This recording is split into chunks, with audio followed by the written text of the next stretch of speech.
Na acha ule ujinga wa kusema mimi sipendi siasa, mimi sipendi siasa. Siasa ndio kila kitu, ndio wanaamua kuhusu maisha yako. Soma magazeti asubuhi, fuatilia mtandaoni serikali imefanya nini. Kwa nini wamefanya hicho walichofanya? Wametoa maelezo ya kutosha? Hawajatoa maelezo ya kutosha? Hoji mtandaoni, kwa sababu huwezi kukutana barabarani au uwanja wa mpira tukahojiane. Huwezi. Una mbunge wako, mtafute, mweleze kwa nini pesa za 10% za vijana mpaka sasa hivi tumeomba mwezi wa 3 wa 4 hatujapewa. Lazima wakwambie majibu ya kutosheleza. Asiseme mko vikundi vingi, tuambie vikundi vingapi vimekuja hapa, vimeomba pesa kiasi gani, shilingi ngapi zimetolewa, na zinatoka tena kipindi kinachofuata shilingi ngapi. Hayo ndio maswali ya msingi ya any responsible citizen.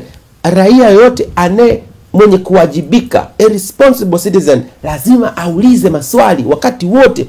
Unasema unapita mahali umeme hakuna, nauliza kwa nini umeme hakuna sasa hizi? Yaani kwa mfano mimi nyumbani kwangu umeme ukikatika, kwa nini umeme hakuna sasa hizi? Jana ulikatika au katika? Na juzi ulikatika au katika? Kinampigia simu meneja wa TANESCO. Habari yako bwana? Mimi naitwa ndugu Humphrey Polepole. Mbona eneo hili hakuna umeme sasa hizi? Sasa mimi anasema kwa sababu ananijua Polepole. Kiongozi mkuu, huko tunakata sijui miti sijui, kwa hiyo tumezima mara moja. Kwa hiyo umeme utarudi saa ngapi? Utarudi si muda mrefu. Sasa si wewe mtaani kwenu unakata umeme, alafu upigi simu TANESCO, piga simu TANESCO. Sasa wale wako wasipokee simu yako au wapokee simu wakujibu vibaya, unarudi kwa mbunge. Mbunge, TANESCO amesema vibaya mimi.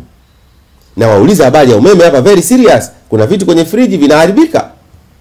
Tukiwa responsible raia wote namna hii, tutapiga hatua.